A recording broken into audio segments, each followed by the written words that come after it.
Davidzon, who is an award-winning journalist and author and editor of the Jewish Chronicle, which is the world's oldest Jewish publication, be our moderator today.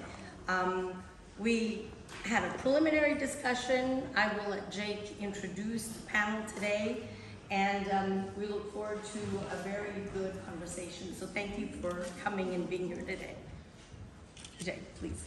Okay, well, thank you very much for those warm words. Am I being amplified? I think I am. Not if you can hear me. Yes, good. Okay, that's good enough for me. Well, thank you all very much for coming. As you said, my name is Jake Wallis. I'm the editor of the Jewish Chronicle, which is the oldest Jewish newspaper in the world.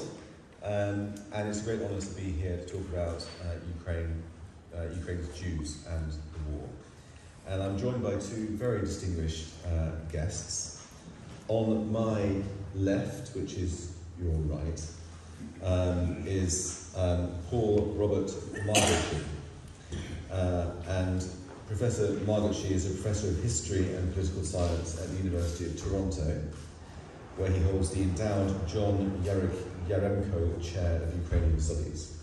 He's the author of over 40 books, and the latest, which is coming out very soon, is this extraordinary book, which you're clapping your eyes on for the first time, Babin Yar, History and Memory, which he edited, or co-edited. And he's one of the, or possibly the foremost voice of the Ukrainian academic diaspora, or Ukrainianist academic diaspora. And on my right, so I feel like a boxing announcer, but I'm not. On my right is Vladislav Davidzon, in my anglicised rendition of the name. He's the founder and the former editor of the Odessa Review, a non-resident fellow at the Atlantic Council's Eurasia Centre, a contributor to the Tablet magazine and Foreign Policy, and the author of a new book which is called The Birth of a Political Nation, which is about Jewish-Ukrainian relations. So your book will be available shortly on Amazon. Your book is being bound and will be available via the University of Toronto Press. Give them a big hand.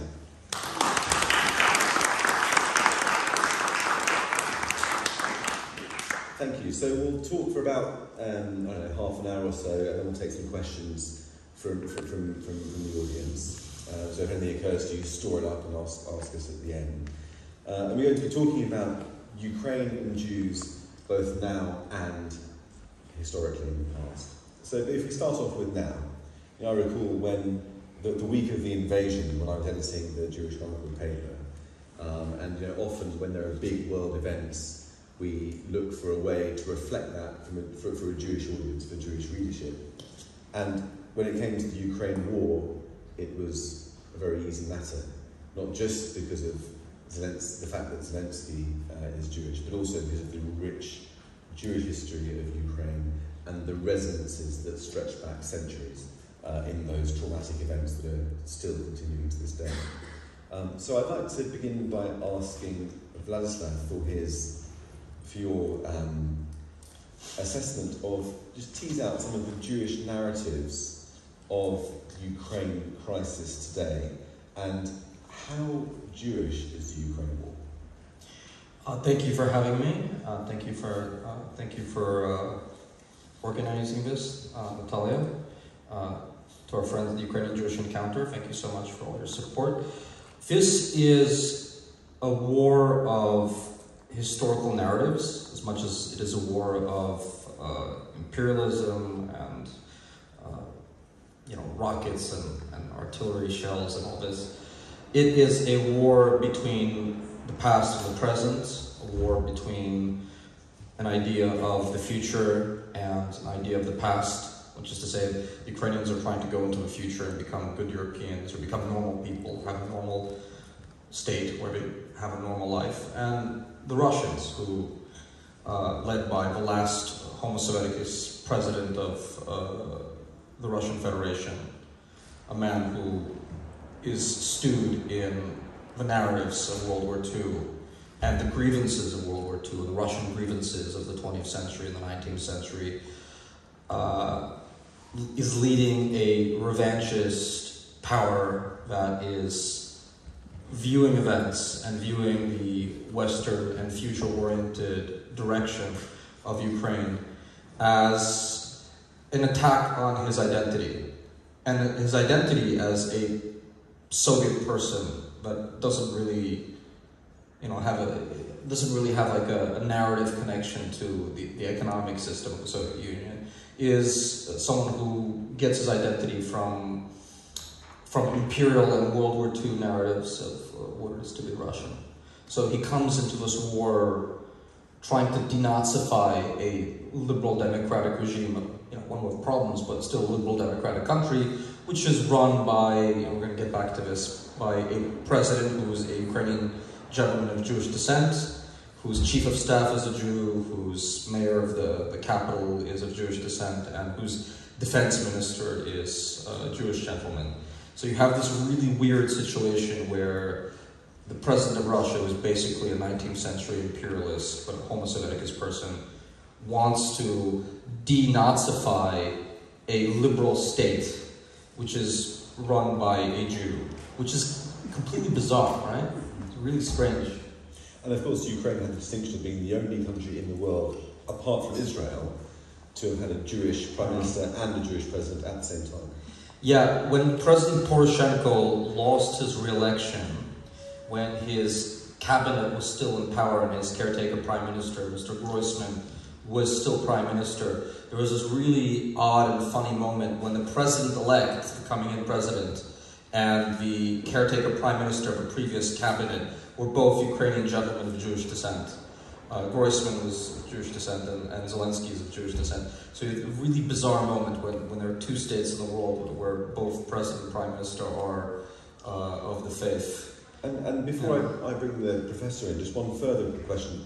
Aside from the war, your knowledge of Ukraine from before the war, Ukrainian society, what's the attitude towards Jews within Ukraine in the last 20, 30 years? And how much anti-Semitism is there? How much assimilation is there?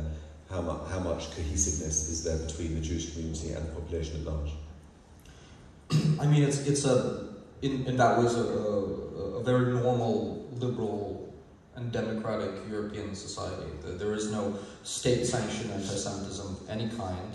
In fact, for all their different personalities and the differences, all 6 presidents of Ukraine since the foundation of a state since 91, February 92, were very good for the Jewish community and had excellent relations. In fact, Zelensky was in some ways the least philo-Semitic because he was a Jew himself and he couldn't get away with it because it looked like he was playing favorites and he wasn't going to do that. According to all the polling, it's the least anti-Semitic country in Eastern Europe. We'll get back to why that is and the personalities that made that the case, but it's not a problem whatsoever. And the nationalism that is there is mostly civic national rather than ethnic nationalist. I see. So Professor Magocsi is going to talk a little bit about that, I think. Well, Professor, nice segue. Professor, I'm going to bring you in at this point. So, as Vlad was saying, perhaps Ukraine, according to the polls, is the least anti-Semitic country in Eastern Europe, but 'twas not always thus. And the Jewish history is a very long and turbulent one in Ukraine over the centuries. To what extent do you see the current crisis reflecting trends and precedents from previous times in Ukraine? Well, in many ways I could say that I wouldn't call it the current crisis, but the current existing state of Ukraine since 1991 follows a normal path or continuum of what existed on the territory of what is now Ukraine during various centuries and various regimes. This may sound strange, but we did a book, came out in 2016, called Jews and Ukrainians. And it looked at both of these peoples living on the same territory, present-day Ukraine, and over a period of roughly 1,500 years, because we can trace the earliest Jews back to even Crimea, where most of them were settled.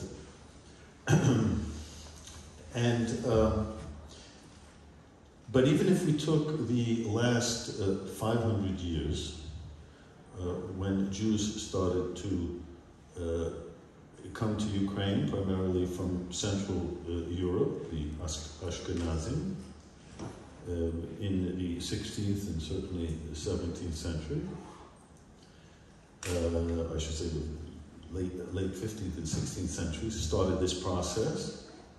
So even if we it took 450 years, well, it's difficult for people to believe that either this, out of 1,500 years or 400 years, there were only 18 years in which there were periods of strife, struggle between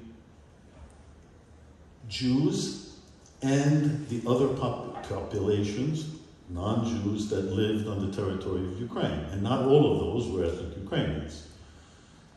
So we have this tiny percentage of years in which there was violence.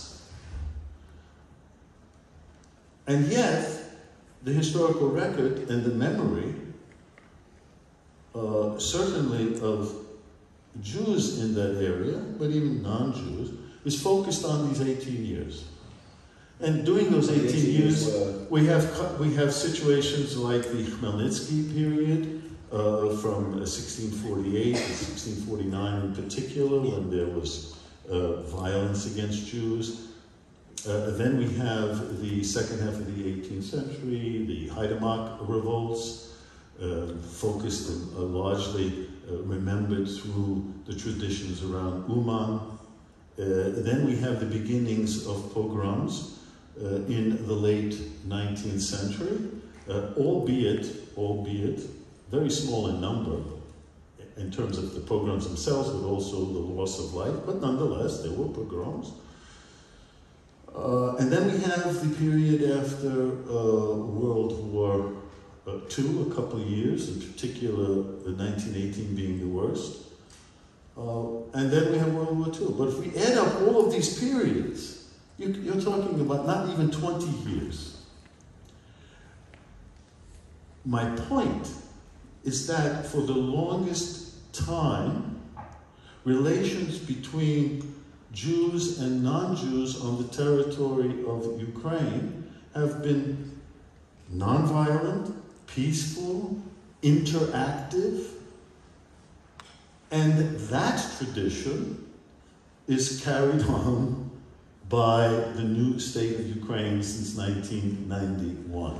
So I don't see positive relations between these two peoples as something new, but rather a continuation of something that was the norm, except for these exceptional periods that total 20 years. And do you see that as reflective of a general social or tendency towards social coherence in Ukraine as a whole? I mean, is Ukraine somewhere where different ethnicities tend to get along on the whole fairly well without too much factionalism and rivalry and internecine bloodshed and so forth? That is certainly the case during the existence of the present independent state of Ukraine since 1991. Now that was not necessarily the case before. There is a history of clashes, violence, competition between what we would now call today ethnic Ukrainians and other peoples, Crimean Tatars, Ottoman Turks, Poles, bringing it up, Russians, etc. The whole Jews in the past were not one of those belligerents. Well, no, because Jews were a stateless people, so they didn't have an army. Right. They may have gotten caught up in the crossfire between these groups, but they were not as they were subject, not an instrument of the historical past. So yes. As in any part of Europe and in any part of the world, you're going to have these kind of conflicts that existed in the past. But fortunately, as I speak to my colleagues and friends in Europe, and I just had a long conversation with a friend of mine who's sitting in the audience here, and they were talking about, am I an optimist? And one of the greatest achievements of the 20th century was, which is the worst century in existence, by the way. It's a disgusting period of time, and people who study it, I don't know what's wrong with them, because I couldn't take it. But nonetheless, there were some positive moments in the 20th century. One of those positive moments was, after World War I, the French and the Germans finally said, we had enough. Right. I mean, for 1,000 years, they're killing each other over this, this junk piece of land called Lorraine and Alsace, and which is not particularly attractive, etc., etc., etc. But finally, they stopped. For a while. So this, excuse me, today? Yeah. What do you mean for a while? For today, French and Germans, no one thinks of, younger generation, you're French and I'm German, and, somehow, it's gone, it's totally gone. It's totally gone. And so from that standpoint as well, much of Europe is that way, thank God. Well, and that Ukraine now is part of Europe, and therefore Ukraine's peoples also don't think in these terms of you and me or the other, etc. Right. And yet they do tend to think of us quite strongly, as in Ukrainian national identity has shown itself to be dramatically solid and resilient since the invasion. And one of the things that many commentators have reflected upon in Britain, and I've often reflected on this myself, is that I wonder whether Britain would have the same level of coherence were we to be under attack, given the social fractures and divisions that exist here. And it's an open question nobody can answer, but it's an interesting one to consider. Vladislav, do you see Ukrainian togetherness where do you see Jews fitting into that sense of Ukrainian national identity that's proven so admirable in terms of the international gaze since the invasion of the Russians? Yeah, it's proven incredibly generative, incredibly elegant and noble. And in fact, I had dinner with a British intellectual last night. I did ask him, would the Brits fight like we fight if they were invaded by Russians or Martians or whoever with superior firepower? He didn't really have a good answer. Ukraine is a land of many different kinds of people who live together, and they live together in a mostly completely peaceful way and in a generative way, at least since 1991. Some political issues and east-west and south-north divides, which are not based on linguistics, but based on political ideology more than anything else aside. The fact that this government is run by Russian speakers from the southeast, many of whom were Jews, and not Ukrainian speakers from the west or from Kiev, is very important. Zelensky is really interesting in many ways and obviously is remarkable, and the entire world has taken note of how remarkable he is. He's also just a normal Ukrainian guy from the southeast in his early 40s who's 15 when the Soviet Union collapses, and he's just basically a kid in the 90s. He's really an outcome of his historical circumstances. Zelensky is the representative of a kind of post-Homo Semiticus personality type. He grows up in the 90s. He is both a normal and an extraordinary person. He obviously has many talents and many qualities. He's also just a normal guy, and he's brought to power because he's a normal guy. He's brought to power because he's a normal, normative, ordinary Ukrainian. He gets 73% of the vote, 3 out of 4 votes, in a completely open and democratic and mostly unflawed election. Completely open and free election. He gets 3 out of 4 votes with no anti-Semitism and no racist overtones in that election. And he's elected because 3 out of 4 Ukrainians look at him and they say, you know, he's one of us. He's just a normal Ukrainian bloke. He's a normal character that I know, that I grew up with my kind of slightly populist touch to it. More than slightly, but he's just interestingly enough, by the standards of Western European populism, he's in his personal temperament a moderate liberal, both moderate and a liberal, He's not any kind of populist by the standards of Donald Trump or Neil Farage or Le Pen. Nigel Farage. You can tell I'm not from here. Nigel Farage, Donald Trump, Le Pen. So he's a popular touch, not necessarily populist. Absolutely, yes. He has some populist themes, and he comes to power on the same wave of rejection of old elites that takes place all across Europe and all across the world. But he's actually, in many ways, he would be a normal liberal politician in the West. And he's just a normal guy, and in many ways he doesn't represent organized Jews or Jewish society at all, because he has no conception of what it means to be a Jew when he comes to power. The one time I've had dinner with him, I had a discussion with him, and it was like talking to a high school kid who didn't do his homework. I mean, he was not au courant on those issues at all. Not a quote that we would normally associate with Zelensky, but I take your point. He was just like, the one time I've discussed these issues with him, he was like, "Oh, Jews always lived here." I was like, "Okay." Well, Professor, to what extent do you see Zelensky as the culmination, as a figure of Ukrainian Jewry, and to what extent do you see him as something new, a sort of departure from the Ukrainian Jewish paradigm, insofar as such thing can be said to exist? I, unlike many people, and even in this conversation, do not believe in the Jewish factor or the fact that he is of Jewish heritage as an element that was a formative element in his existence.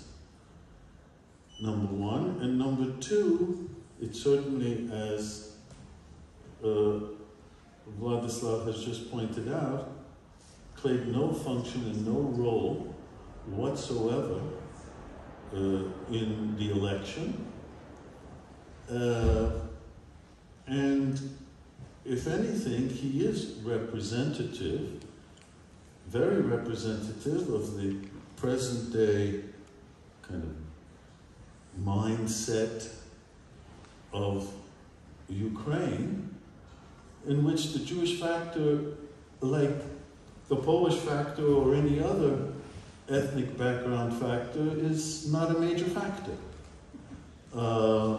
So in that sense, I would say he is the culmination of an evolution in Ukrainian society, which has changed inevitably, in which people even thought and considered that the only kind of Ukraine would be one that is ethnically based, as opposed to territorial and civic. Mm-hmm.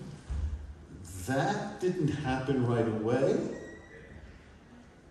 but it did already become enshrined even in the Constitution, where it says that the Ukrainian people are made up of everybody who lives on the territory of Ukraine and are not Ukrainian speakers or ethnic Ukrainians are only one of the peoples who live on the territory of Ukraine. And the move from a idea that a Ukraine had to be ethnically based to a civic-based society did not come right away, but it came in the course of 30 years. This country's existing now for over 30 years, and if anything, has been helped, to say the least, by the current intervention of the younger brother from the north and the younger Rus people from the north. No senior brother. The senior brother is actually Kiev and the Rus from the south, just in case you missed that, and not the other way around. And this is where we are today. So he's now the culmination of that process. Fascinating. And I suppose in one way in which he has played his Jewish to the fore is in his appeals to Israel for military assistance. And that's been a subject of some debate and controversy, not least most recently with the Pentagon leaks that have revealed that the Israelis have been resistant to American pressure. Look, we're in a war. Sure. He's the leader. He's going to do whatever is necessary to win this war. Yeah. And if part of that process is emphasizing his Jewishness, which was a non-relevant factor before, and also enhancing then relations with other countries of the world, right, including Israel, well, of course. But the Israeli dimension to the Ukraine war has been another fascinating area when we're looking at parallels between Ukraine and Jewishness, I suppose. I mean, I remember in the early weeks of the war, there was this video that went around of one of the frontline soldiers sharing with the person who was filming that his nom de guerre was Zion, I believe, and that he pulled out his kit from his backpack, and there was night vision goggles and his weapon and so forth. And there was also a biography of Golda Meir that he took, quite thick and heavy, but he took with him into battle because he drew his inspiration from the Israeli example. And there have been lots of similar sorts of instances where the Ukrainian defenders have drawn upon Israeli military tactics, Israeli experience, and inspired by Israeli military achievements in their current efforts. Vladislav, to what extent do you think those parallels hold true in the minds of the Ukrainian defenders, and how much do you think it's just social media fluff?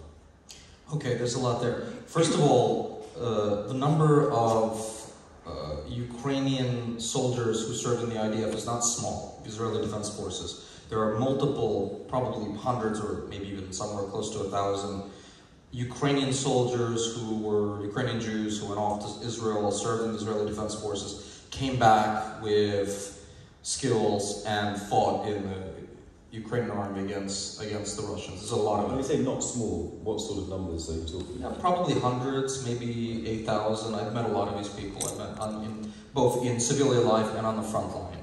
There were in the previous parliament two gentlemen who had Israeli passports who both gave them up in order to run for Ukrainian parliament. Without naming their names, there were two former Israelis in the previous parliament. They both served in the IDF, and there were multiple members of Ukrainian civil society who served in the Ukrainian army, who were also Jews who also served in Israeli Defense Forces and had skill sets that they passed along to their Ukrainian friends, especially in the Maidan, early in the Maidan in 2014. There was a lot of that. I think that's interesting, but those are just small numbers of people. I think there are many people, and I've had many such conversations with Ukrainians who look at Israel and they say this is exactly like us, a small stateless society, quote-unquote startup nation who's surrounded by a very powerful nuclear-armed opponents who we have a lot to learn from. There were many people in Ukrainian politics, at least elite levels, and in the army, who were learning from the Israeli example how to live with a full-time enemy who's always going to be on your border and is more powerful and has more people and more money than you and a bigger army than you.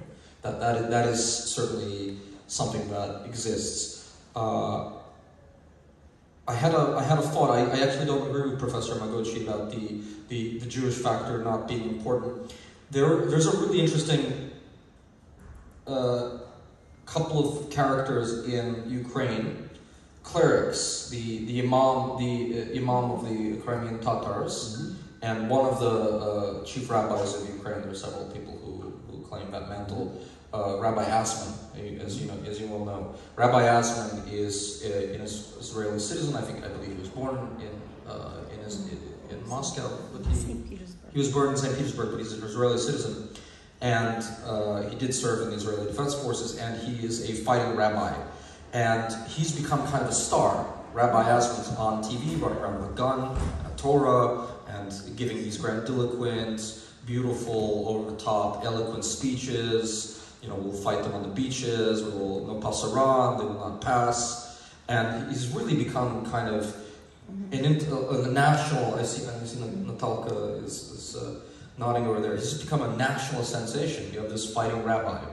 And the same thing happened very early on in the war, as early as the first week of March of last year, with the chief imam of the Crimean Tatars, who was giving these eloquent speeches on Ukrainian television the first week of the war, saying, you know, Ukrainian Muslims are Ukrainians, we will fight.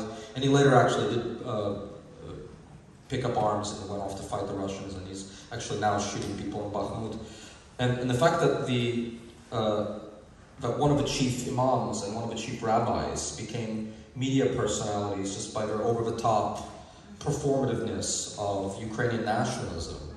It had a lot to do with the binding of minorities to the state.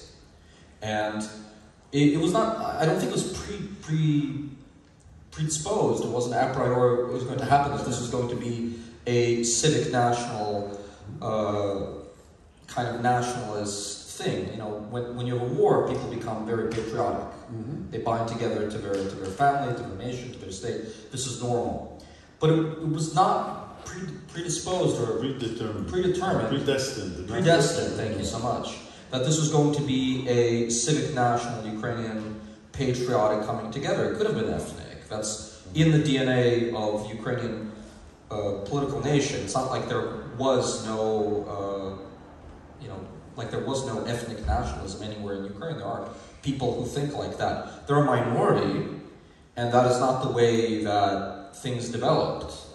Professor Magocsi backed me up. But the fact that it is a civic national coming together rather than an ethnic national is one of the reasons that we're winning, or haven't lost yet. Right? Fascinating, fascinating. Well, we're quite short of time, so we have only 11 minutes until we're supposed to pull the plug on this. So perhaps now would be a good moment to go to the floor, and two hands have shot up. I think the lady in front was marginally before you, so would you like to? I'll be gracious. I was going to ask a question which actually leads on from your previous question, and I should probably just tell you where I'm coming from. So I'm a Jew, actually married to a rabbi, and we are hosting for Ukrainian non-Jewish displaced persons who we've had for a year now. And I would ask whether the war has actually made the Jews more Jewish in the way that Zelensky is suddenly claiming the Jewish heritage, but you're very careful about who you bring of Jewish heritage and who you bring Jewish under. I don't even know the numbers of actually religious Jews in Ukraine. But also, the Ukrainians more Ukrainian. The Ukrainians we live with are from Kharkiv. They're Russian speakers. They worked in Russian, the grandmother worked in Russian factories in her childhood. I think they probably consider themselves very Russian before this war, but obviously, and consider themselves Ukrainian now. So I'm wondering if the war is actually making these people have the new Ukrainian nationality as opposed to other feelings that they had before them. Thank you. Professor, do you want to take that? You've posed the question and answered it. Absolutely. I mean, this is what often happens, and it has certainly happened. And that is why I'm saying this in true black humor, but one of the greatest figures who has done more to create Ukrainians out of the population of Ukraine, who may have been Russian speakers, and who may have been speakers of other languages, and to whom maybe someday a statue has to be raised to that little brother in the north. It's thanks to him and his disastrous and disgusting and atrocious conduct vis-a-vis another country that has transformed the population who had either vague or passive or not particularly commitment to who they are. Thank you. It has happened. Can I add to that, to the lady? First of all, your guests, and thank you so much for helping our brothers and sisters, are from the most Russified city in Ukraine. Kharkiv is 30 miles away from the Russian border. It is historically the most Russified part of the border of Ukraine, and I say this. My wife and I are from Odessa, and we're supposed to be the most Russified.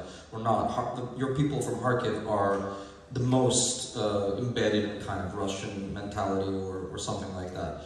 And even there, Kharkiv has become really a hotbed of Ukrainian patriotism for obvious reasons. Nothing builds patriotism like getting your house blown up for no reason in the middle of the night, right?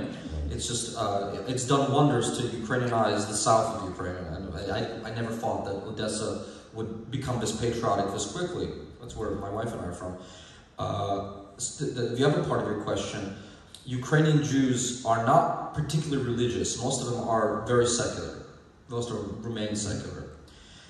That's one thing. Secondly, there are not so many Jews left in Ukraine now that there's a war on. Probably between 60 and 80% of the Jewish population of Ukraine has fled. Now, nobody has statistics, and I mean nobody, from the central government to the mayors, to the Jewish federations, to the rabbis, to the Jewish confederations in America who give money. Nobody has figures on how many Ukrainians are where, how many Ukrainian Jews who's where. But I know for a fact that half the people from our community have fled, right? Certainly entire cities worth of communities, Lugansk, Donetsk, Mariupol, those Jewish communities no longer exist. They weren't decimated as in 1 in 10. They were just destroyed. These are major Ukrainian Jewish communities. By major, I mean at least 5, 6, 10,000 each in the middle of Europe who are no longer there. Certainly Mariupol. I mean, you had literally Holocaust survivors getting killed by Russian bombs in their houses in the basements. Completely horrific stuff. But those are Jewish communities that are no longer communities because they don't live there anymore. They're all either in Kiev, Western Ukraine, in Israel, in Germany, in Romania. Eastern Ukraine has been emptied out of Jewish communities, and a lot of non-Jewish communities also. So you have demographic shifts. You have a lot of Jews from Eastern Ukraine moving forward to the West, and you have communities which were not demographically supportable in 20 years, which now have a future. Ivano-Frankivsk had like 80 kids, right? Now has 1,800 people living there. This is a demographically sustainable future now for a city that did not have one. This is something that Putin did.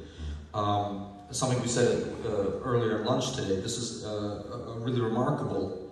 I could not get a rabbi to marry me and my wife 15 years ago because her grandparents did such a good job of faking their birth certificates to be Romanian, right? And then now you have, as the Jewish deputy mayor of Odessa told me, a ridiculous situation where his grandparents were killed by the Romanian occupiers of Odessa, and now he sent his family, evacuated his family from southern Ukraine, from Odessa, into Romania to be hidden from the Red Army, right? Insane historical reversal and irony. Thank you, Pavel. Let's take the gentleman's question. You're sitting very patiently there. Thank you. As a Cambridge student, the only first time I remember that Ukraine came to prominence was in 1911, when the then Tsar's First Minister, Prime Minister Pyotr Stolypin was assassinated whilst attending a performance at the Kiev Opera House. Yeah. But I have to tell you that I was in Israel just a year ago for the Passover, and somebody, a relative of mine, passed me a copy of an Israeli newspaper, and this was only just a few weeks after the war had started, which showed me all the famous Jewish A-listers, as it were, who had been born in the Ukraine, including Golda Meir, Sure. whom you referred to just before the end there, which I thought was absolutely remarkable. And even, if I can remember correctly, the late Lubavitcher Rebbe was born. And And In Nikolaev, yeah. Sorry? In Nikolaev, 1902, yeah. Yes, and what I wanted to ask you, basically, rather than make your statement, is how do you find that the annexation of Crimea in 2014, changed the dynamic of any intercommunal relations in the Ukraine? That's a hard one. Yeah, Professor, do you have any thoughts? I'm sorry, what was the... I can't... His question amounted to the invasion of Crimea and how it changed the dynamic of relations between Jews and non-Jewish Ukrainians. Is that the question? I don't know whether there were any substantial Jewish populations living in the Crimea. There were. Well, one wouldn't say substantial. There are Krimchaks and there are Karaites. Their numbers in Crimea are relatively small, but they had vibrant communities and they were restored, in particular the Karaites, restored during the period of Ukrainian independence. But the question of how that has affected the status of Jews in Crimea, is that what the question is? Well, they are, some of them are still there, and the Russian government, as part of their propaganda campaign, has argued that they were persecuted by the Ukrainian government, and now the Russian government is protecting them from further persecution. But how much we know about their actual existence, it is not clear. More than likely, like many citizens of Crimea, regardless of their ethnic background after 2014, they don't really have a choice, and they have to adapt to the situation and Russian laws, simply because you either do that or you won't get health care, or you won't be able to buy property, or so forth and so on. So that's all I would say about the impact of that war, and specifically on those communities. The other thing I was going to ask you, but I'm not going to be selfish, which is the almost unqualified support that Moscow is receiving from Belarus. Right. Well, in fact, I mean, let's leave that aside. I'll add just 30 seconds to that. You have 30 seconds. The Karaites and the Krimchaks are historical Jewish populations. They're contemporary, but not very important to Crimea. Most Jews now in Crimea are Ashkenazi Jews who came with the Russian population transfers, the army men, things like that. The interesting thing about that is not what they themselves think, is what the rabbis think, is because the rabbis, the Chabad, the Lubavitch rabbis in Crimea, often their brother or their cousin is the rabbi of a community in mainland Ukraine. So it's actually a political problem for one sect or one movement within Judaism, a very serious one for Chabad, which is of course the official movement of Russian Jews. It's actually more of a problem for Russian Jews than it is for us. The fact that Crimea and the Chabad communities there are implicated or under occupation.